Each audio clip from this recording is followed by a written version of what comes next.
Y pues muy una cordial bienvenida a nuestra comunidad de Santa Cecilia. En esta noche tenemos la gran bendición y el gran regalo de poder tener a nuestro hermano de parte de la arquidiócesis, Juan Carlos Moreno. Voy a dejar que él se introduzca, pero yo lo conocí hace unos años, tal vez hace unos 7, 5 años, cuando empecé mi caminar. Él fue el que nos dio nuestra formación de módulo catequético y me da mucho gusto ver que el Señor lo sigue bendiciendo para que él siga proclamando, evangelizando, siga compartiendo lo que Dios le ha regalado, ¿verdad? Y que esta noche lo va a compartir con cada uno de nosotros. Para mí ha sido él una persona muy inspiradora en la fe. Que Dios lo bendiga siempre a usted y a su familia. Y muchas gracias por estar con nosotros en esta noche. Así que los dejo con nuestro hermano Juan Carlos Moreno. Muchas gracias. Sí. Muchísimas gracias. Yo creo que con esto. ¿Sí me escuchan? ¿Sí? Excelente. Muchísimas gracias por la invitación. Es un gusto para mí compartir con ustedes. Me han pedido hacer alguna reflexión mariana sobre el Adviento, y es que va muy bien estos temas porque ¿quién mejor que nuestra Madre, la Virgen Santísima? Porque ella es modelo para nosotros en tantas cosas, modelo de fe, modelo de esperanza, modelo de oración, y ella vivió sobre todo con esa gran intensidad su propio Adviento a partir de la anunciación del ángel. Entonces quería conducirlos en una breve reflexión de Adviento, el Adviento de María, del Adviento en el corazón de María, partiendo desde ese momento donde se desencadena la historia de nuestra salvación con el sí que le da nuestra Madre al anuncio del ángel Gabriel, porque toda esa esperanza que el pueblo de Dios venía viviendo por tantos y tantos años, ellos venían esperando un Salvador, un Mesías, un Rey, que los librara del yugo que se encontraban bajo ese yugo de los romanos desde ya hace mucho tiempo. Y es con el sí de nuestra Madre que da comienzo a la venida del Salvador, la cual hoy también nosotros nos estamos preparando para celebrar. El Adviento, hermanos y hermanas, es una triple espera. A veces nos concentramos en la celebración, la observación de la venida original de Jesús en su encarnación, y ciertamente sí, ese es uno de los propósitos del Adviento, pero no es el único propósito del Adviento. El Adviento es la espera de la triple venida. O sea, ¿cuál fue la primera? En la historia, la encarnación. La segunda, hoy en día, en nuestro corazón. Ciertamente tenemos que prepararnos para que nuestro corazón sea pesebre digno del Señor. Entonces también tiene el aspecto no solamente del pasado en la encarnación, sí, ciertamente, pero también hoy en el presente. Y no nos podemos olvidar que también en las lecturas de la liturgia nos llevan a una reflexión también sobre su segunda venida en gloria. Por eso el Adviento es triple espera de la triple venida de Jesús, en el pasado, en el presente y también en el futuro. Me da mucho gusto ver que algunos de ustedes están haciendo notas, qué bueno, porque queremos compartir cosas con ustedes muy buenas. Y yo no sé cómo le hacen los que no hagan nota, porque yo necesito hacer notas para acordarme.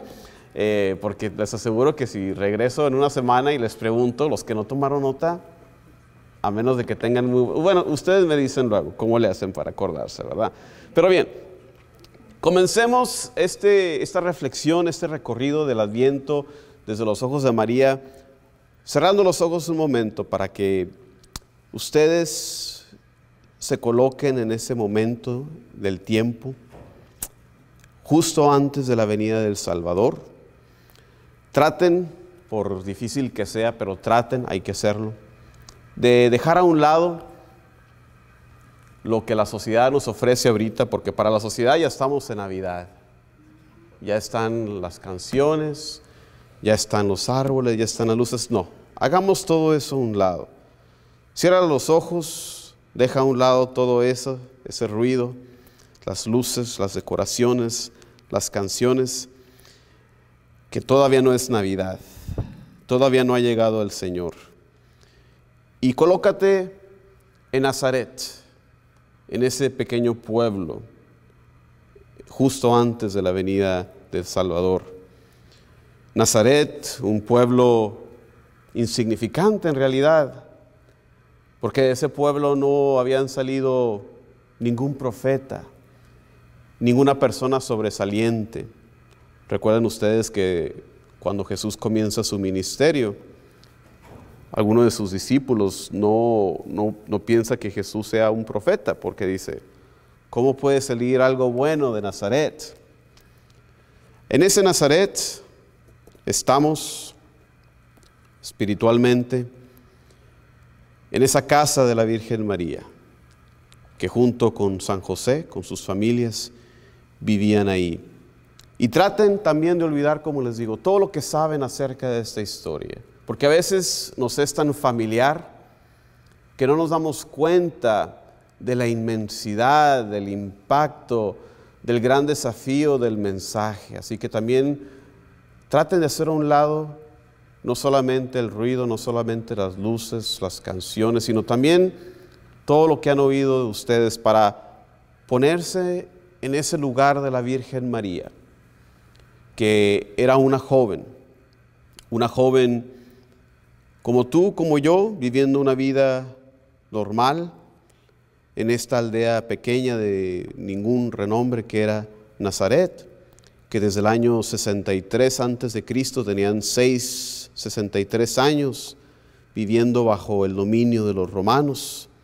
Vivían esperando el cumplimiento de las promesas que Dios había hecho a través de los profetas, de que Dios enviaría a un nuevo rey, porque la promesa hecha a David había sido de un trono eterno. La promesa también que Moisés había compartido era que Dios les enviaría de entre ustedes a uno como yo. Él les hablará la verdad, Él hablará en nombre del Señor. Estaban esperando a ese Mesías que los liberaría. Viviendo bajo esta expectativa en este pequeño lugar, entonces es que Dios, a través del ángel, este mensajero Gabriel, llama a una joven judía a esta extraordinaria responsabilidad de ser la madre del rey de Israel. Continúa con tus ojos cerrados para escuchar atentamente de la palabra de Dios, del Evangelio según San Lucas. Al sexto mes envió Dios al ángel Gabriel a una ciudad de Galilea llamada Nazaret, a una virgen desposada con un hombre llamado José, de la casa de David. El nombre de la virgen era María, y entrando le dijo, alégrate, llena de gracia, el Señor está contigo. Ella se turbó por estas palabras y se preguntaba qué significaría aquel saludo. El ángel le dijo, no temas, María, porque has hallado gracia delante de Dios. Vas a concebir en el seno y vas a dar a luz a un hijo, a quien pondrás por nombre Jesús. Él será grande, se le llamará Hijo del Altísimo, y el Señor Dios le dará el trono de David, su padre. Reinará sobre la casa de Jacob por los siglos, y su reino no tendrá fin. María respondió al ángel, ¿cómo será esto, puesto que no conozco varón? El ángel le respondió, el Espíritu Santo vendrá sobre ti, y el poder del Altísimo te cubrirá con su sombra. Por eso el que ha de nacer será santo, y se le llamará Hijo de Dios. Mira, también Isabel, tu pariente, ha concebido un hijo en su vejez, y este es ya el sexto mes de la que se decía que era estéril, porque no hay nada imposible para Dios. Dijo María, he aquí la esclava del Señor, hágase en mí según tu palabra. Y el ángel, dejándola, se fue. Palabra del Señor. Pueden abrir sus ojitos. María, hermanos, como les decía, es mujer de esperanza, porque en ella se realiza esta promesa, en ella desemboca la promesa que Dios le había hecho a su pueblo de un nuevo rey, un salvador que traería la liberación de su pueblo. Para algunos quizás una liberación en términos humanos, ¿verdad? Del yugo de los romanos. Pero sabemos que los pensamientos de Dios no son como nuestros pensamientos. Y la liberación que trae es mucho mayor. La liberación de la perspectiva de Dios es liberación del pecado, liberación de la muerte, liberación del mal. Eso es lo que traería este niño. Haciendo una meditación como tipo lección divina de este pasaje, comienza el pasaje con esa nota, 6 meses después. ¿6 meses después de qué? Si leemos el pasaje anterior, cada vez que interpretamos la Escritura hay que ver los pasajes alrededor para ponerla en contexto. 6 antes del anuncio que el ángel Gabriel le había dado, pero esta vez a Zacarías, que son 2 pasajes completamente paralelos. El ángel se comunica con Zacarías, el ángel también le anuncia a María. ¿Cuál es el mensaje a Zacarías? Vas a tener un hijo. El mensaje a María, vas a tener un hijo. La reacción de Zacarías, pues como que no le cree. Mientras que la reacción de María, más bien, ¿cómo va a suceder? ¿Verdad? Entonces, completamente paralelo. Y a eso se refiere esos 6 meses con la que comenzamos en el pasaje. Nos dice el pasaje que era una virgen desposada. Y eso es muy importante porque en aquel entonces, para los judíos, el matrimonio consistía de 2 etapas. La primera etapa era lo que le podríamos llamar el día de hoy compromiso. En algunas traducciones, como la mía dice, desponsorio, en el cual se comprometía la pareja, pero vivían todavía aparte. Podían pasar varios meses, 1 año o más, viviendo aparte en este periodo de desponsorio, en este periodo de compromiso. Pero aún así eran ya oficialmente pareja, ya estaban comprometidos. Por eso es muy importante saber eso, por el hecho de que era virgen todavía, no conocía varón, y por el hecho de que luego, como conocemos en el Evangelio de Mateo, pues José le llega la noticia de que iba a tener un hijo. ¿Y qué decide José hacer? Dejarla silenciosamente, porque lo que la ley pedía es que fuera puesta a muerte, apedreada, porque ya había roto el compromiso, aunque no estaba consumado el matrimonio, pero ya eran oficialmente marido y mujer, aunque no vivieran juntos. Entonces, estaba aún María viviendo con su familia. Y también otra cosa que tenemos, no debemos de dejar de vista esos detalles. ¿A qué edad usualmente se comprometían las mujeres en ese entonces? Judías. Entre 14 a 16. Imagínense. No sé si ustedes tengan hijos o hijas de esta edad, pero un muchachito, una muchachita de hoy, yo mismo no me imagino a los 14 años haciendo gran cosa. Pero esa era la edad que tenía la Virgen, 14 años. Para que nos vayamos poniendo en los zapatos de la Virgen, para que vayamos viendo la escena desde los ojos de una jovencita que tenía ya pues su vida delante de ella, ya tenía ese compromiso, ya sabía lo que venía. Pero bueno, Dios tenía otros planes, ¿verdad? Pero tenemos que tener en cuenta todos esos detalles. El siguiente detalle que nos habla Lucas, estamos viendo la narrativa del evangelista Lucas, es que María está comprometida ¿con quién? ¿Y qué detalle nos da de José? De la familia, de la tribu, del clan, ¿de quién? Del rey David. Esto es muy importante porque la promesa que Dios había hecho era que el rey David tendría una descendencia eterna. Entonces, ser parte de la familia del rey David es ser parte de la familia real. Sería un gran honor. Bueno, Al menos eso es en papel, ¿verdad? Técnicamente lo que sería. Pero para tiempos del primer siglo, ¿qué pasó? Pues no ha habido rey ¿desde cuántos años?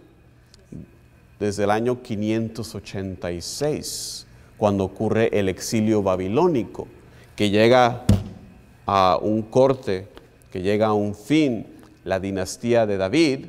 ¿David en qué año vivió? Más o menos por ahí el año 1000. Todos esos cientos de años, sus descendientes habían estado en el trono de Israel. Pero en el año 586 llegan los babilonios, llegan y se llevan a una porción de la población en exilio, y desde ese entonces no había habido un descendiente de David en el trono real. Entonces ya para ese entonces pues no era nada significativo, ¿verdad? José era, nos dice las escrituras, ¿de qué ocupación era? ¿Era un noble? Era un obrero, que a veces se dice carpintero. Lo más correcto es como obrero, pero ciertamente incluiría carpintería, ¿verdad? Para ese entonces ya realmente no era un gran honor, debido a que había llegado a un fin la dinastía de David. Entonces, hasta donde vamos al momento, sabemos que María era una jovencita judía, quizás de 14 años, desposada, comprometida con un hombre del linaje de David, pero viviendo una vida un tanto ordinaria, común y corriente, en una aldea igualmente insignificante llamada Nazaret de Galilea. Pero ahora llega el momento de su encuentro con el ángel, y cambiaría la historia de la salvación, cambiaría ciertamente la vida de María con estas palabras, cuando el ángel le dice: salve, llena de gracia, el Señor está contigo. Ella se turbó por estas palabras y se preguntaba qué significaría aquel saludo. El ángel le dijo: no temas, María, porque has hallado gracia delante de Dios. Palabra de Dios. Una vez más, ponte en el lugar de María. Estás en tu casa tranquila, quizás sola, en un cuarto, cuando de repente viene un ángel. ¿Cuál sería tu reacción? Nosotros nos asustamos ya con un sonido, ¿verdad? ¿Qué está pasando ahí? ¿Quién está ahí? Con una sombra. Nosotros ya nos perturbamos con algo así. Ahora imagínate un ángel del Señor que por estar delante del Señor comparte de esa brillantez, de esa luz, por estar tan cerca del Señor. Así como Moisés, cuando sube a la montaña al encuentro del Señor, baja, igualmente irradia una probadita de lo que es el fulgor del Señor. Imagínate. Nos dice la Escritura que María se turbó, pero fíjense, no tanto por la presencia del ángel. ¿Qué nos dice el texto? Ella se turbó por estas palabras. No fue tanto la presencia, sino lo que le dice el ángel: salve, llena de gracia, el Señor está contigo. Y es que esas palabras, una vez más, las pronunciamos tanto, somos tan devotos, que se nos olvida la grandeza de este saludo, que no es ningún saludo ordinario. Porque este saludo, salve, ese es un saludo, pero al decirle llena de gracia, que viene del griego kecharitomene, es un término que no se encuentra en ningún otro lado en la Biblia. A ningún otro personaje en la Biblia se le ha dado este título de llena de gracia hasta este momento a María. Y vamos a ver por qué es tan importante. No lo vemos en ningún otro lado. Porque María está llena de gracia, porque el Señor la está preparando para esta misión. La está preparando como morada para su Hijo. Ella va a ser una nueva arca de la alianza. ¿Se acuerdan ustedes de la arca de la alianza original del Antiguo Testamento? que Dios había mandado a construir de madera preciosa para morar terrenamente ahí y liderar a su pueblo, ir delante de Él, mostrando su deseo que tenemos un Dios que siempre ha querido morar con nosotros. Pues esa arca, hermanos y hermanas, no era más que un anticipo de lo que iba a ser nuestra madre, porque ella es la nueva arca de la alianza, porque en ella va a morar la presencia de Dios en su seno por esos 9 meses. Por eso es llena de gracia, porque Jesucristo, verdadero Dios y verdadero hombre, no puede morar en la impureza. Por eso Dios le da a María este único y singular don de nacer preservándola de la mancha del pecado original. Y eso le llamamos a nosotros el dogma ¿de qué? ¿El dogma de qué?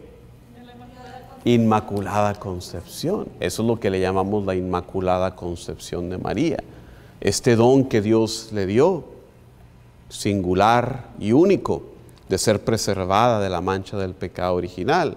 Una vez más, para que fuera morada pura para llevar a su Hijo en su seno. Y por eso también es tan significativo. ¿Cuándo celebramos la Inmaculada Concepción? Justo también en el tiempo de Adviento. Por eso todos estos temas, ¿verdad?, van muy conectados. La Inmaculada Concepción va conectado obviamente al anuncio del ángel, va conectado obviamente a la venida del Señor, a este tiempo de Adviento que nos estamos preparando. Muy bien. Entonces ahora pongamos atención a la segunda parte del saludo. El Señor está contigo. Salve llena de gracia, el Señor está contigo. Estas palabras quizás no suenan conocidas, ¿verdad? ¿Cuándo oímos un saludo parecido?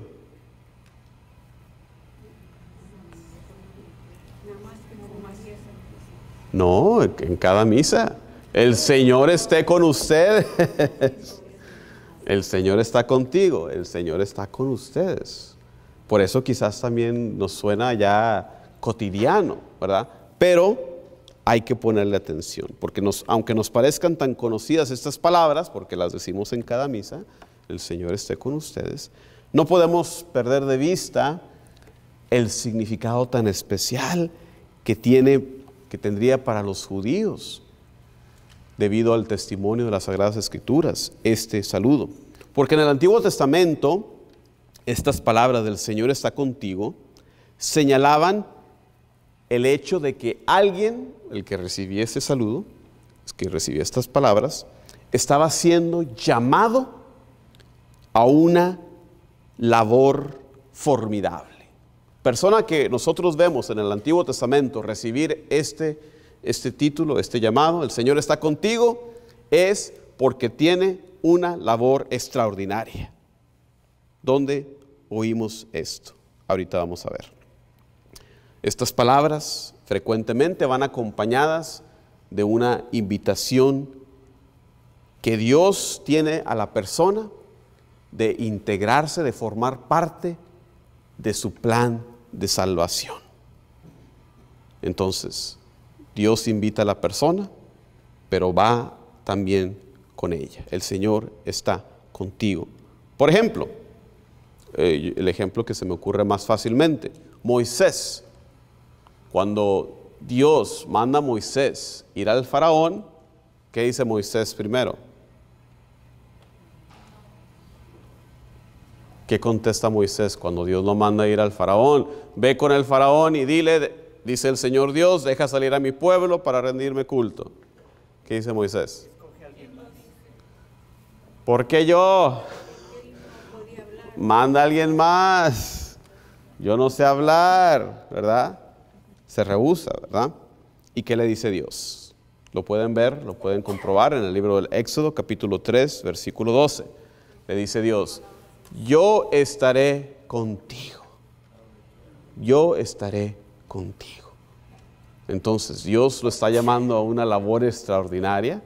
Imagínate, decirle al faraón que nos vamos, cuando la fuente de esclavos, ¿verdad?, de la labor eran ellos. Pero el Señor le está diciendo, yo voy contigo. El Señor estará contigo. Ese es el ejemplo de Moisés. Lo mismo ocurre con Isaac, con Josué, con David. Lo que significa, lo que quiero que reconozcamos es que estas palabras del ángel, todas y cada una de ellas, no son un saludo común y corriente, no son palabras ordinarias. Por eso María reacciona de esa manera, porque ella, al conocer la palabra de Dios, ella sabe que estas palabras significan que Dios la está llamando a una labor formidable, a una labor extraordinaria, a una misión extraordinaria. Pero al mismo tiempo tenemos la promesa de Dios, ¿verdad? María tenía la promesa de Dios, que el Señor estaba con ella. Por último, el ángel le dice, no temas, porque has hallado gracia delante de Dios. No temas. Esas palabras siempre van acompañadas cuando alguien ve a un ángel, ¿verdad? Porque esa imagen que tiene la sociedad del ángel de querubín rechoncho, ¿verdad?, con los cachetitos y las alitas, nada que ver con la realidad. Siempre que se aparece un ángel, ¿qué dice primero? No temas, porque de seguro la persona está así ya agarrándose el corazón de ver una vez más, estar expuestos, aunque sea una fracción de la grandeza de Dios, es algo que para el ser humano es muy impactante. No temas, porque has hallado gracia. Has hallado gracia delante de Dios. Una vez más, no podemos perder de vista que estas palabras, hallar gracia delante de Dios, son aplicadas a muchos personajes en el Antiguo Testamento, cuando Dios los llama para una misión especial. Libro de Génesis, capítulo 6, versículo 8. Noé, cuando Dios lo llama a hacer esa locura de hacer una arca, ¿verdad?, que todos pensaban que estaba loco, nos dice la palabra, que Noé halló gracia a los ojos de Dios. Abraham, lo mismo. Génesis, capítulo 18, versículo 3. Señor mío, si te he caído en gracia, no pases de largo cerca de tu servidor. Lo mismo Moisés, lo mismo David. Todos ellos son personajes que hallaron gracia delante de Dios. Y con ellos María también es llamada a ser una importante colaboradora del plan divino de Dios. ¿Y cuál era esta misión, hermanos y hermanas? ¿A qué le estaba llamando Dios a hacer?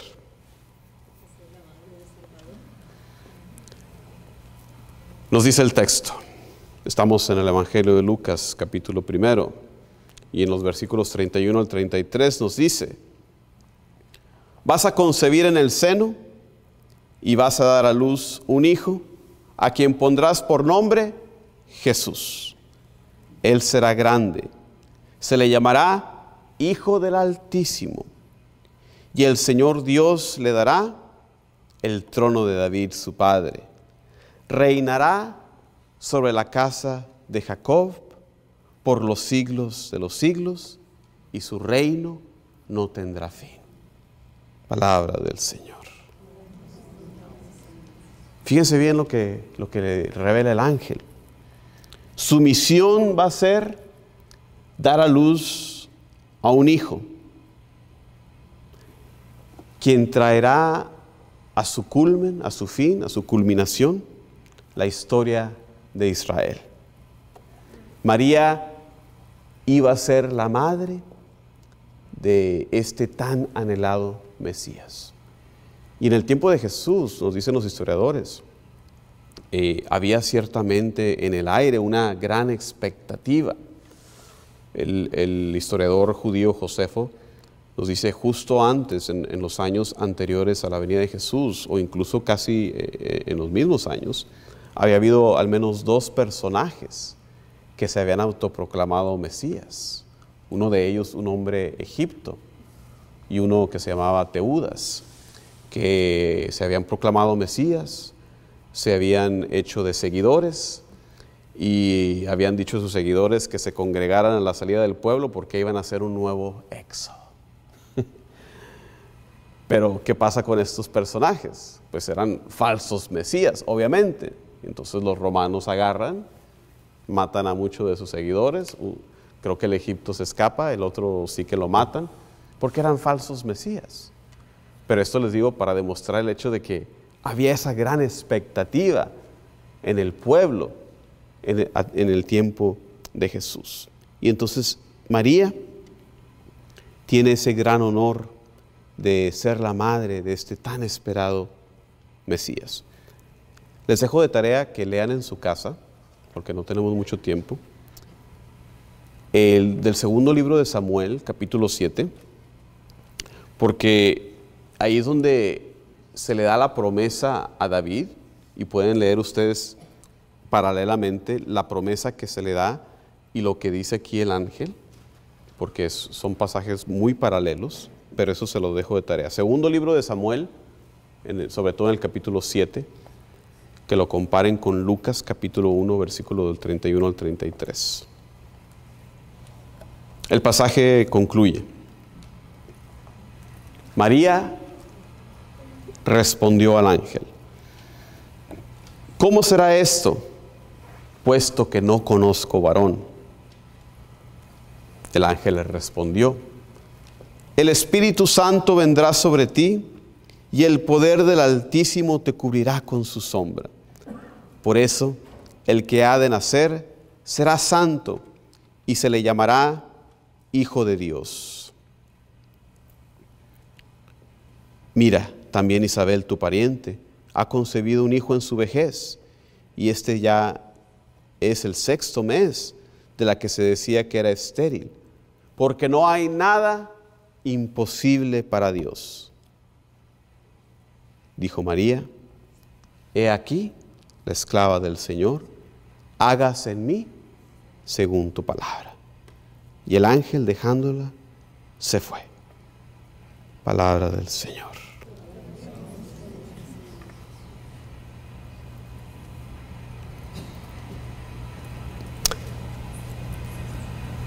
Una vez más, en esta misión que tiene María, ella, a diferencia de Zacarías, hablamos ya de la respuesta, ¿no? María no duda, sino que se pregunta, bueno, ¿cómo va a suceder, verdad? ¿Cómo será esto, porque no conozco varón? Noten que hasta este momento, el ángel no le ha dicho, no le ha revelado explícitamente que este niño sería de origen divino. Lo que le ha dicho el ángel hasta este momento ha sido en términos de Mesías, de descendiente de David, ciertamente algo grandioso, pero hasta este momento no le había revelado que este niño iba a ser de origen divino. Tampoco le había revelado hasta este momento, todo lo que le había hecho hasta este momento podría tener lugar naturalmente. José, pues, es descendiente de David, está desposada, se va a casar, tendría un hijo naturalmente, y ese hijo descendiente de David. Pero ¿qué nos está diciendo en esta última porción de este pasaje? Que lo que pasaría sería obra ¿de quién? De Dios. El Espíritu Santo vendrá sobre ti, el poder del Altísimo te cubrirá con su sombra. La sombra es imagen de la presencia de Dios, como nube. Lo vemos en el Antiguo Testamento, ¿verdad? En el Éxodo, cuando una columna de fuego guiaba al pueblo de Dios durante la noche, y durante el día era una columna de nube, su sombra, ¿verdad? Algo parecido también vemos en el bautismo de Jesús, ¿verdad? Porque se abre las nubes, ¿verdad? Y viene del cielo la voz de Dios. Lo mismo en su transfiguración. Por eso esa imagen nos está hablando de la presencia de Dios. Entonces ahora el ángel le está diciendo a María que lo que va a suceder no es un nacimiento natural, sino que va a ser obra de Dios. El Espíritu Santo vendrá sobre ti. Es algo ahora mucho mayor. Y María pregunta, ¿cómo puede ser si no conozco varón? Y el ángel le explica, porque ese hijo que va a tener va a ser verdadero Dios y verdadero hombre. Jesús tiene su humanidad de María, toda la humanidad de Jesús viene de María. Imagínense eso, la grandeza de nuestra madre. Por eso nosotros la veneramos, por eso nosotros la amamos. Todo lo humano de Jesús viene de María. Es verdadero Dios y es verdadero hombre. Aquí nos revela el ángel que Jesús sería eso, que Jesús sería un ser Dios, verdadero hombre también. Una vez más, hagamos un recuento de lo que le ha pasado a María en unos cortos versículos, en una conversación que tomó un par de minutos nada más. Esto es lo que le ha pasado a María hasta el momento. Recibe la visita de un ángel, número 1. Ya con eso ya es bastante, ¿verdad? Número 2, ha recibido un saludo que nunca nadie más había oído en la Sagrada Escritura. Salve, llena de gracia. Con estas palabras dijimos que ella se da cuenta, porque estas palabras sí que fueron dirigidas a personajes importantes, ella se da cuenta por estas palabras que Dios la está llamando a una misión extraordinaria, a ser parte de su plan salvífico, su plan de salvación. Número 3, se entera que va a tener un hijo. Número 4, el ángel le informa que su hijo será el anhelado Mesías, que restauraría el reino de Israel, que traería la historia de la salvación a su culmen. Y finalmente, por si lo demás no fuera lo suficiente, el ángel le dice que el niño va a ser hijo de Dios, ¿verdad? Todo esto en una breve conversación que resume aquí de manera extraordinaria Lucas. Sabiendo todo esto, pónganlo en perspectiva una vez más. Pónganse en el lugar de María. ¿Qué estaría pasando por la mente de María? ¿Qué estaría pensando? ¿Qué estaría sintiendo? Cualquier otra persona que no estuviera tan cerca de Dios como lo estaba María, hubiera dicho, ¿verdad? Como Moisés, ¿por qué yo? Búsquense a alguien más. Esto es demasiado para mí. Pero no María, ¿verdad? ¿Cuál es la respuesta de nuestra madre?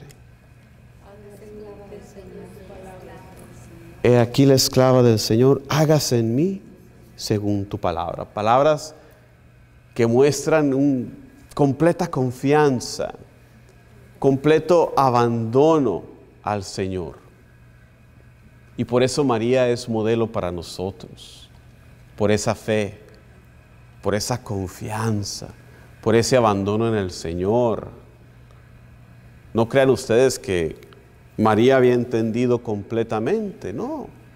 Pero en fe, ella es capaz de decir, yo soy la esclava del Señor. Y confío en la palabra de Dios, que se haga su voluntad. Por eso es modelo de nosotros en este Adviento, de confianza en el Señor, de confiar en su designio, de tener esa esperanza de que Jesús va a volver. Por eso nosotros vivimos alegres. Por eso el tiempo de Adviento es tiempo de esperanza, alegre esperanza, expectativa, pero en alegría. Por eso el cristiano vive en alegría, porque sabemos que Jesús ya vino, que Jesús viene hoy a nuestro corazón, quiere morar en nuestro corazón, así como moró en su pueblo, en esa arca de la alianza, en ese tabernáculo. María fue esa arca de la alianza. Y Dios quiere que también tu corazón y mi corazón y todos nuestros corazones sean tabernáculos de su presencia en esta Navidad. Por eso es tiempo de alegría, porque vamos a recibir al Señor. Nos alegramos porque nos ha visitado, porque el Dios eterno decidió en un momento determinado presentarse en un momento, en un lugar, el cual podemos ir a visitar el día de hoy. Les cuento que yo he tenido la gracia de recién regresar de la Tierra Santa. Regresé el viernes, todavía estoy con el sueño todavía descompuesto. Pero estuvimos visitando esos lugares santos. Y puedes ir el día de hoy a Nazaret.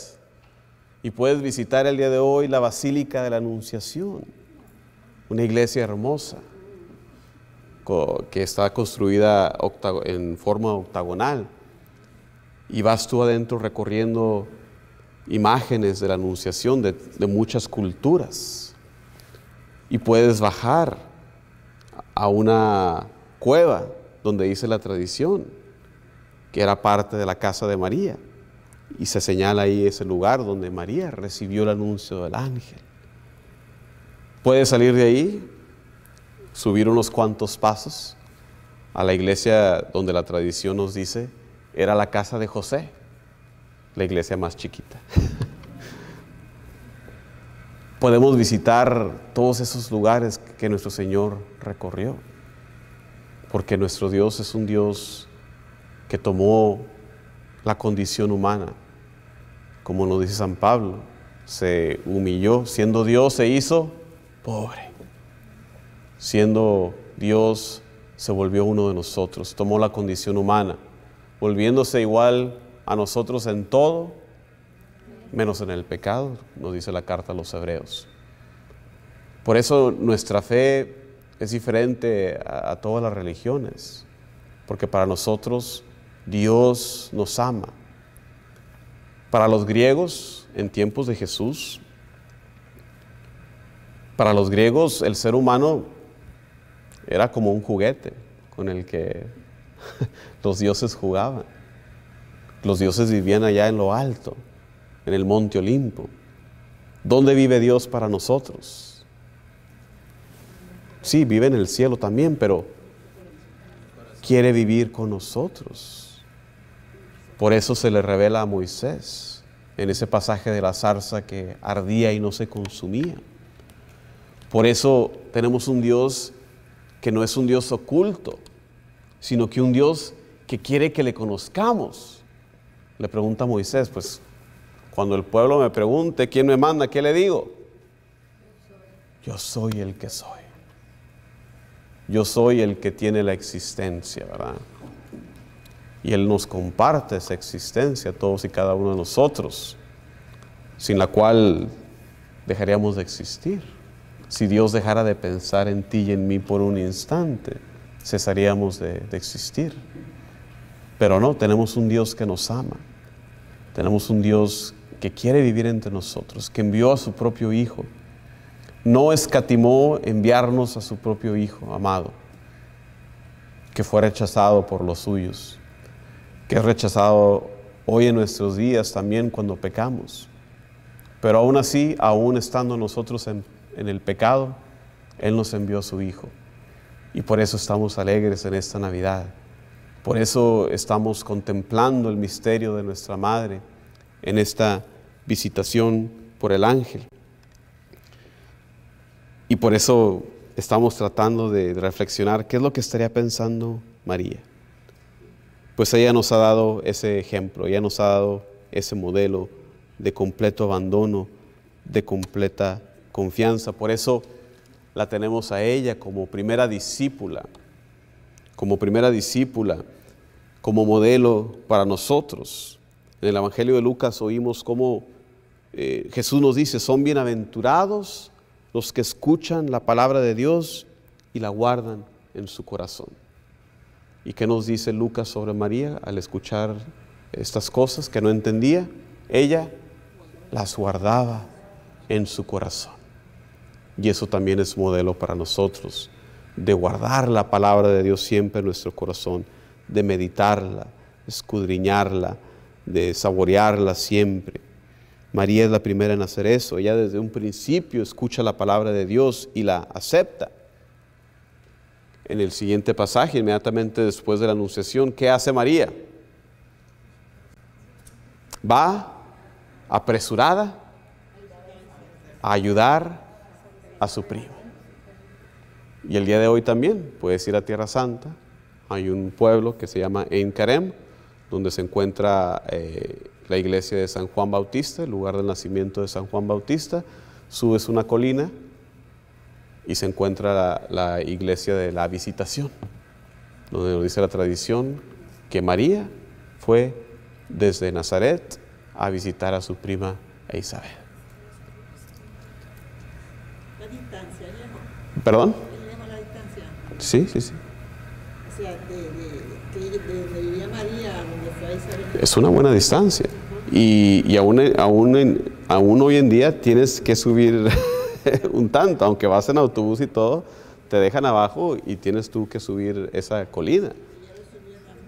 Y ella iba ya embarazada, en principio de su embarazo. Pero ella responde a esta misión. Y ella, una vez más, como arca, ¿verdad? Porque cuando el arca original va en procesión y pasa por el rey David, ¿qué hace? El rey David danza ante ella. Y María, cuando llega a la presencia de su prima Isabel, con el saludo de María, dice Isabel, que el niño en su seno salta de gozo. Por eso, propiamente los padres de la iglesia y la iglesia desde ese entonces, desde siempre, uno de los títulos de María es eso, la nueva arca de la alianza. María tiene muchos títulos, la nueva Eva, porque por la Eva original entra el pecado, por una mujer entra el pecado al mundo. Bueno, ahora por una mujer ahora entra la salvación al mundo. Por eso María es la nueva Eva. Por eso María, Dios le da el don de no tener el pecado original, porque la nueva Eva tiene que ser más grande que la Eva original, y ella sí que cayó en pecado. Todos estos títulos nos revelan algo de nuestra madre, que el día de hoy estamos meditando sobre esta anunciación. María es la primera que escucha la palabra de Dios y la acepta en su corazón. María misma nos dice: todas las generaciones me llamarán bienaventurada. Por eso nosotros dirigimos las oraciones a Dios por la intercesión de María. Y al final de lo que sabemos de María, Lucas, una vez más, que Lucas, el Evangelio, los Hechos, los escritos más marianos, ¿verdad? La gran mayoría de lo que sabemos sobre María viene del evangelista Lucas. Pues en los Hechos de los Apóstoles, nos dice Lucas sobre estos primeros discípulos, que María estaba en ese grupo. Nos dice que ellos perseveraron en la fe, dedicándose a la oración, ¿verdad? Compartiendo de la Eucaristía. Esto lo vemos en Hechos capítulo 1, versículo 14. Entonces, eso fue la última noticia que tenemos de María, que perseveraría en la fe, reuniéndose con el resto de los discípulos, el resto de los cristianos, viviendo en esa comunidad. El adviento de María comienza entonces con esta anunciación, pero no termina nuestra madre, no termina ahí, porque también hoy en nuestros días, no quería irme sin dejar de decir unas cuantas palabras sobre la imagen, la advocación que tenemos ahí de Nuestra Señora de Guadalupe, porque esta advocación de María de Guadalupe es una advocación de la Virgen María de esperanza, es una advocación de adviento, porque María esta es una aparición tan singular. En las otras apariciones viene María, ¿verdad? Se aparece María, pero en esta aparición María no viene sola, viene ya embarazada. Ese listón de color morado que tiene en el vientre señala en la tradición azteca o mexica, como quieran llamarlo, que venía embarazada. Y ella viene con el deseo. ¿Cuál es el deseo de la Virgen que nos expresa en esta aparición?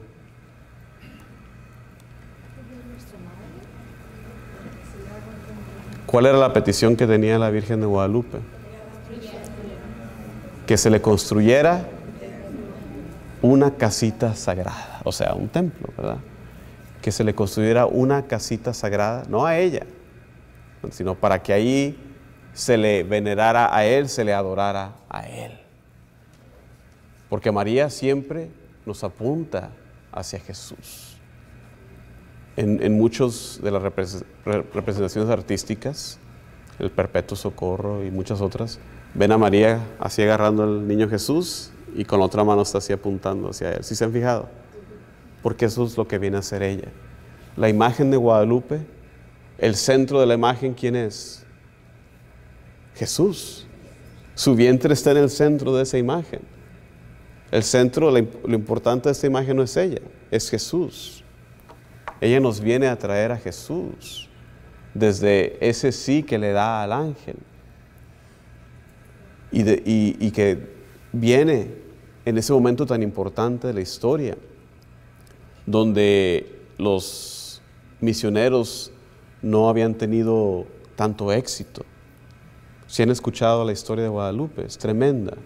Cuando los misioneros vienen a México, tuvieron muchas dificultades, incluso entre ellos mismos. Los mismos españoles, llegó un momento en que agredieron al obispo, intentaron matarlo, por el hecho de que el obispo les pedía que respetaran a los indios y que no estuvieran haciendo tantas barbaridades. Llega el momento en que tratan de asesinar al obispo y el obispo pone en entredicho a la ciudad. ¿Sí saben qué quiere decir eso? No hay sacramentos, no hay misas.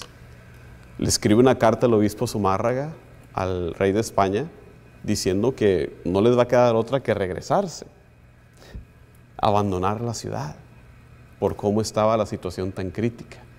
Muy pocas conversiones habían realizado, hasta que Dios interviene una vez más y manda a su madre a traernos a su hijo, porque eso es lo que hace Nuestra Señora de Guadalupe en esta imagen.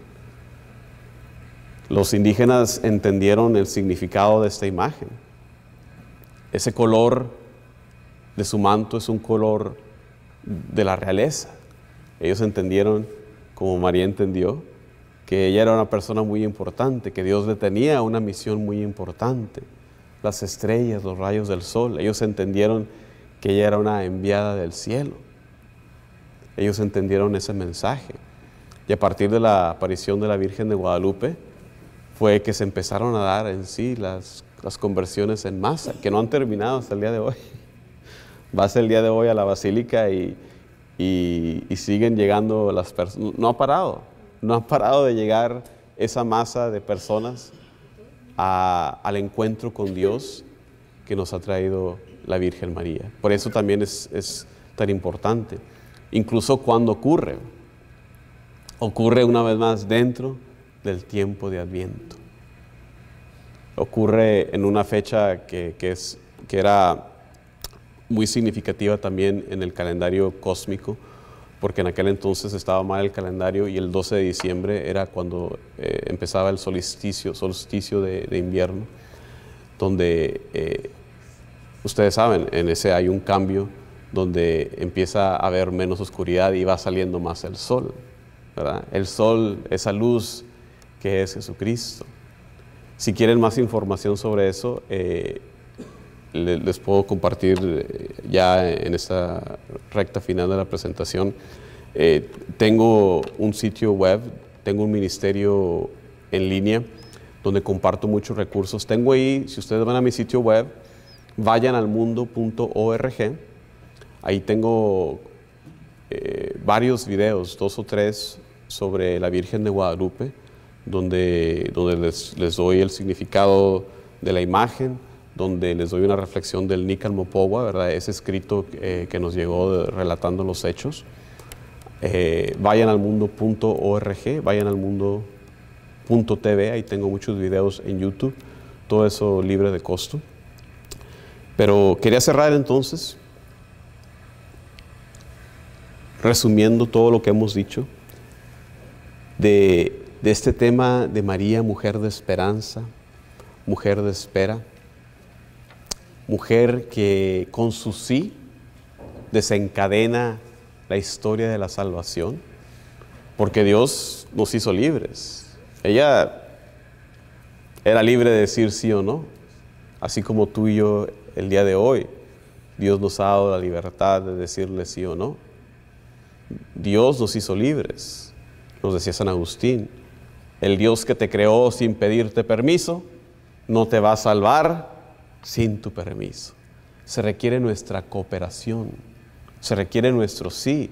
Por eso María es nuestro modelo, porque ella con su sí desencadena la historia de la salvación. Ella era libre, pero ella confió, se abandona completamente en fe, aún sin saber lo que le esperaba, aún sin saber exactamente la naturaleza de lo que Dios le estaba llamando a hacer. Por eso ella es nuestro modelo de amor, de esperanza. Y es mi esperanza también que nosotros imitemos a María en este Adviento.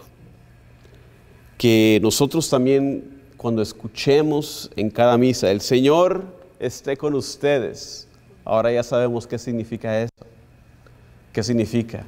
Que el Señor, así como estaba llamando a María, así como llamó a muchos personajes en el Antiguo Testamento y dijo, yo estoy contigo, también hoy en día nos dice a nosotros en cada misa, Él está con nosotros y nos está llamando a todos y cada uno de nosotros también a una misión. ¿Cuál es nuestra misión? ¿Cuál es nuestra misión? Llevar la buena nueva. Anunciar la buena nueva. Claro que sí. Esa es nuestra misión el día de hoy. Proclamar la buena nueva de su amor. Proclamar esa buena... ¿Cuál es el mensaje de la buena nueva? ¿Cuál es esa buena nueva? Se oye muy bonito, pero... El anuncio de Jesús, anunciar a Jesús que Él está vivo con nosotros. Amén, hermano. Cristo vivo. Amén.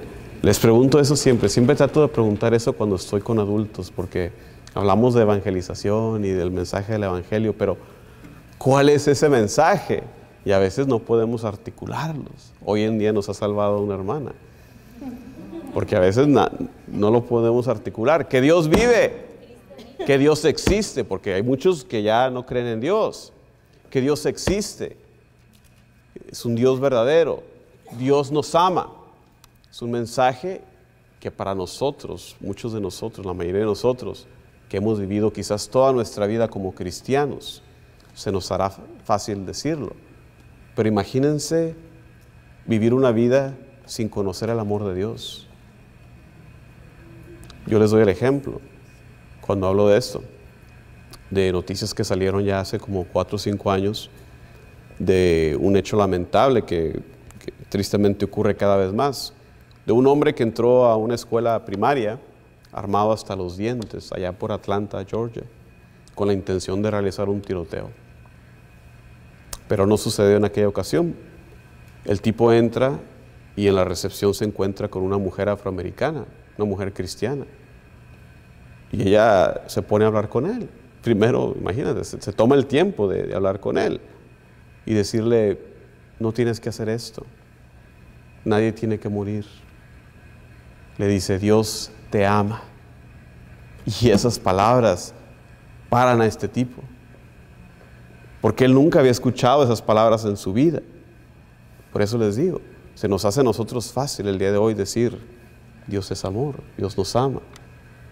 Pero trata de imaginarte, y así hay muchas personas en nuestras vidas, quizás incluso dentro de nuestra casa, quizás en la banca de la iglesia, que aunque vengan a misa, no ha entrado en su corazón ese mensaje de que Dios nos ama, de que Dios nos creó por amor y igualmente nos llama a todos y cada uno de nosotros a compartir ese amor con los demás. Ese es el mensaje del Evangelio, que Dios existe, que Dios nos ama, que nos ama a tal punto que mandó a su Hijo Jesucristo a salvarnos. Aún siendo pecadores, nos extiende la salvación. Muere en la cruz por nosotros. Y no se queda ahí la historia, ¿verdad? No se puede quedar ahí la historia.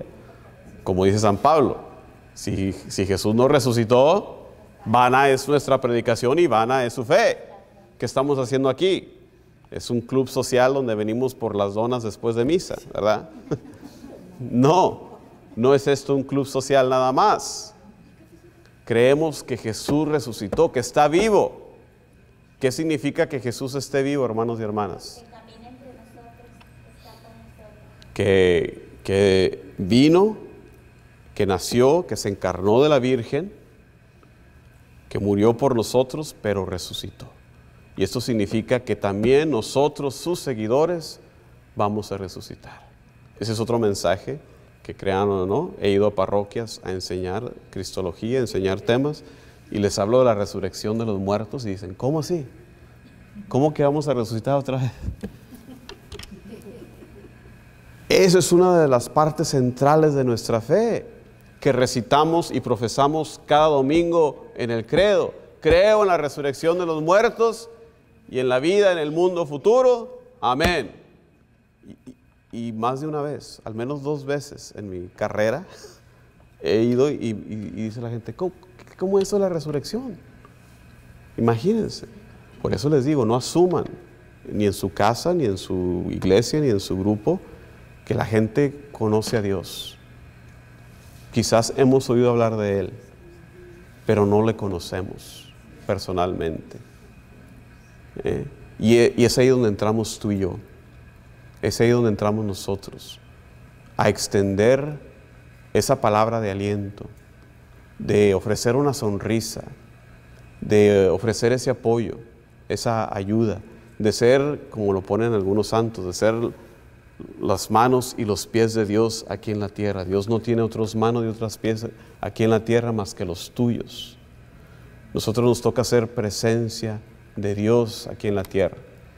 Y por eso este tiempo de Adviento es tan importante para nosotros. Tiempo de prepararnos. No es tiempo de estar de compras. Me muerdo la lengua porque compramos muchas cositas allá.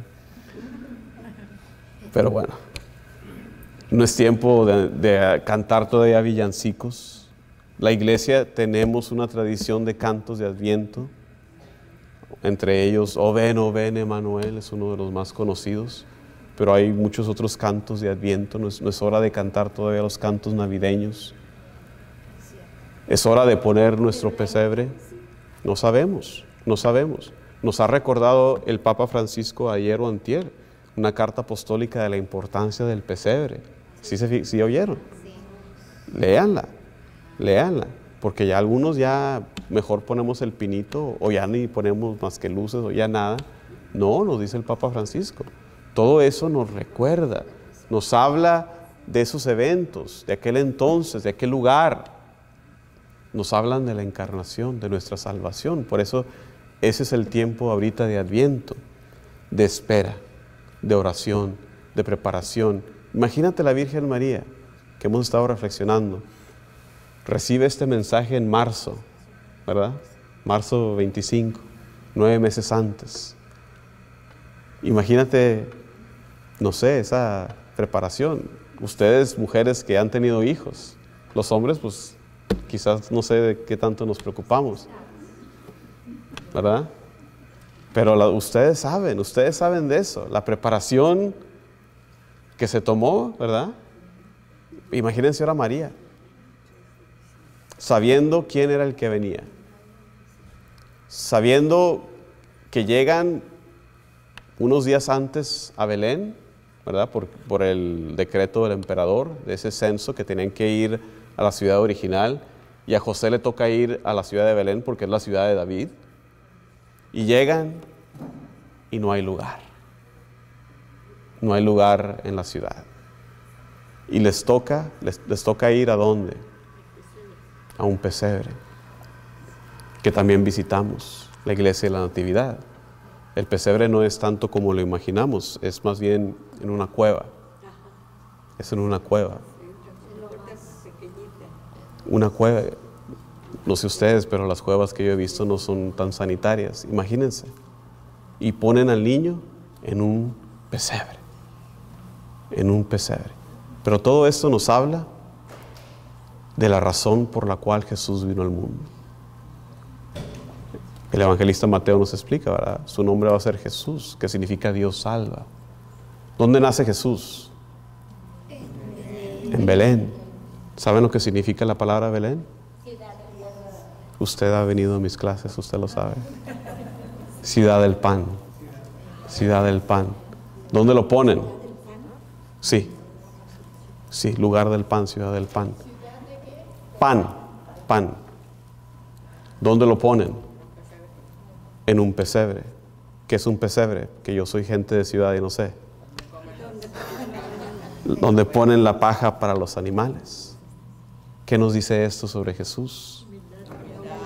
Humildad, pobreza, sencillez. Jesús nos dice, yo soy el pan de vida. Yo soy el pan de vida. Nos dice que Jesús viene a darse como alimento espiritual para nosotros.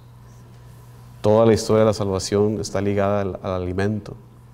La historia de la salvación comienza con nuestros primeros padres, Adán y Eva, cayendo en la tentación, comiendo del fruto del árbol. Todo empieza con una mala comida. Pero la salvación llega por esa última cena. Y hasta el final en el libro del Apocalipsis, ¿verdad? Las bodas del Cordero. Esa es la imagen del cielo. Por eso, hermanos y hermanas, es tan importante nuestra preparación, tener estos momentos de reflexión y de oración, que vamos a continuar en un momento más con, ahora viene lo bueno, ahora viene la adoración al Santísimo. Esto fue calentamiento nada más. No me queda más que darles las gracias por la invitación y invitarles a que sigamos siendo como María, meditando las palabras de Dios, escuchando esas palabras en la misa. El Señor esté con ustedes, sabiendo que Dios nos tiene la misión de compartir la buena nueva, de seguir en este Adviento llenos de esperanza como María, sabiendo que Jesús vino, Jesús viene, Jesús vendrá, y que seamos como María entonces, dedicando este tiempo de Adviento a la oración, a la reflexión en la palabra de Dios. Muchas gracias, hermanos.